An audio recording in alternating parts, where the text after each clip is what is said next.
Halo, selamat siang. Nama saya Cecilia Rita Anggun Suslowati. Saya dari SMA Pangudi-Luhur Santo Yosef, Surakarta. Saya ikut calon guru penggerak angkatan 4. Suatu kebanggaan bagi saya menjadi calon guru penggerak angkatan 4. Dan sebagai seorang pendidik yang dilahirkan oleh seorang pendidik, tokoh ini selalu menginspirasi hidup saya, yaitu tokoh Ki Hajar Dewantoro. Sejak kecil, bahkan ketika di bangku sekolah dasar, saya sering melihat logo atau lambang pendidikan nasional, yaitu Tutwuri Handayani. Lambang ini selalu mengingatkan saya pada sosok Ki Hajar Dewantoro, yaitu tokoh yang memberikan semboyan dalam pendidikan, yaitu Ing Ngarso Sung Tulodo, Ing Madya Mangunkarso, Tutwuri Handayani. Sebagai seorang guru dan pendidik tentunya, prinsip-prinsip Ki Hajar Dewantoro itu menginspirasi saya secara pribadi. Apa intisari pemikiran Ki Hajar Dewantoro? Dalam pembelajaran Ki Hajar Dewantoro, pendidikan itu merupakan proses transformasi ilmu dari seorang guru tentunya kepada murid. Dan dalam perannya, guru diharapkan menjadi seorang pamong atau toladan. Ya, itu tidak lepas dari kata Ing Ngarso Sung Tulodo. Nah, kita itu sebagai guru tentunya harus bisa menuntun, membimbing anak didik kita, sehingga nantinya karakter yang akan terbentuk dalam peserta didik itu adalah karakter yang tentunya baik, yang istilahnya kalau zaman sekarang adalah karakter pemuda Pancasila. Kemudian slogan Tutwuri Handayani itu tentunya tidak lepas hubungannya dengan guru tadi, karena sebagai seorang murid tentunya akan mengikuti apa yang guru contohkan.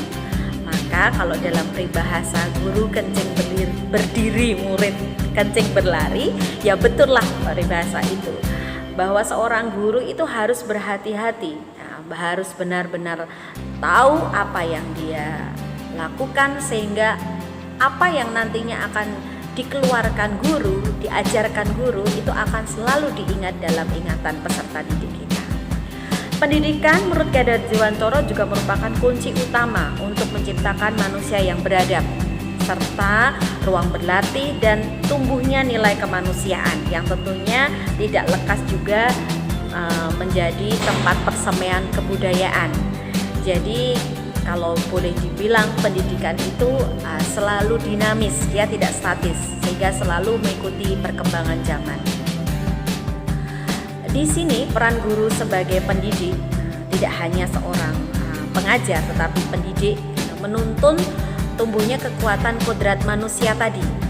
Maka menurut Ki Hajar Dewantoro, pendidik ini harus bisa menciptakan budi pekerti karakter siswa, seperti yang selalu diajarkan oleh Ki Hajar Dewantoro, bahwa budi pekerti adalah perpaduan cipta, rasa, karsa, dan olahraga. Cipta di sini di ranah kognitif, kemudian karsa di ranah afektif, kemudian karya di psikomotor, dan tentunya olahraga. Pendidikan itu harus melahirkan kebahagiaan lahir dan batin. Dan tentunya peran guru tidak hanya 100%, tetapi juga butuh orang tua yang harus menjadi guru utama bagi putra-putrinya nanti. Maka dengan sinergi antara sekolah, dalam hal ini guru, dan juga orang tua, maka karakter anak ini akan lebih baik dan lebih mudah untuk dibentuk, yang tentunya dengan harapan terbentuknya karakter pemuda Pancasila.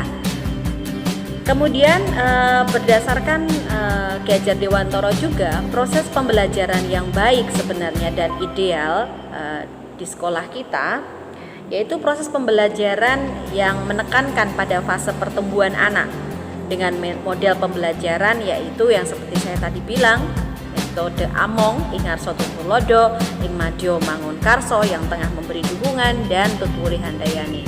Pembelajaran juga diharapkan bisa mengembangkan bakat dan minat. Jadi tidak hanya proses transformasi ilmu, tetapi bakat anak juga diolah di sini.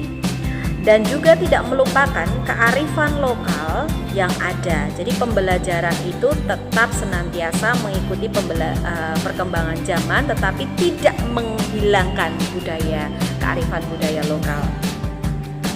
Yang saya lakukan, saya senantiasa melakukan perubahan dalam pendidikan, proses pendidikan saya sendiri, khususnya di SMA Pamundi Luhur Santo Yosef Surakarta, dengan menyesuaikan tuntutan zaman tentunya, bahwa sekarang juga zamannya digital, maka kita juga menerapkan digitalisasi dalam pendidikan. Contohnya dengan penggunaan sarana belajar melalui Microsoft 365, Google Meet, dan banyak aplikasi Book Creator dan juga aplikasi-aplikasi lainnya yang tentunya akan menambah semangat anak untuk belajar. Jadi kalau dulu kita paper based, sekarang kita sudah digital based.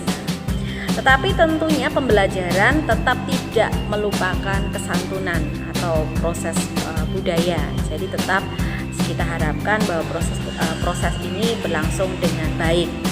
Di sekolah kami juga menerapkan salah satunya yaitu collaborative learning atau istilahnya CL, kita singkat CL. CL ini juga membuat anak tidak hanya berpikir secara ranah pengetahuan, tetapi anak juga kreatif dalam mengembangkan karya. Maka dari itu anak diminta untuk tidak hanya mencipta, tetapi juga menghasilkan sampai dengan ranah karya. Dan tentunya harapan Ki Hajar Dewantoro terdapat cipta, rasa juga dilibatkan di sini, di mana anak juga berlatih untuk kepekaan satu dengan yang lain, anak belajar bertoleransi, anak belajar untuk jujur. Dan nanti tentunya akan timbul karya yang bagus, yang bisa dinikmati dan mudah dimengerti. Karena pembelajaran itu kalau hanya sekedar hafalan pasti akan dilupakan, maka harus dipraktekkan. Maka CL itu solusinya yang kami sesuaikan dengan pemikiran Ki Hajar Dewantoro tadi, dan tentunya akan melahirkan rasa kebahagiaan tersendiri bagi anak-anak. Itu yang kami lakukan, dan tentunya konsep-konsep pemikiran Ki Hajar Dewantoro yang sudah saya terapkan tadi banyak hal, yaitu seperti dulu kita harus sebagai among memberikan motivasi pada anak-anak, mengajarkan tata krama seperti itu. Sebagai guru juga harus bergulat dengan proses cipta, rasa, karsa, kemudian menghasilkan pendidikan yang tentunya membahagiakan. Konsep Merdeka Belajar yang ditawarkan oleh Ki Hajar Dewantoro yang mengharapkan bahwa pembelajaran itu menyenangkan dan kreatif. Disinilah kami mencoba menerapkannya, dan saya sendiri sebagai pribadi dan di institusi kami juga sudah berupaya dengan keras agar tercipta sinergi antara sekolah dan juga para siswa, sehingga nanti anak-anak merasa bahwa belajar di SMA Yosef itu adalah seperti belajar di taman bermain yang menyenangkan, dan tentunya anak-anak punya impian untuk kembali belajar di sini. Terima kasih, begitu sharing saya. Saya dari SMA Pamundi Luhur Santo Yosef Surakarta, Rita Anggun, calon guru penggerak angkatan 4. Sukses buat teman-teman semua. Mari kita saling menginspirasi. Salam Merdeka Belajar.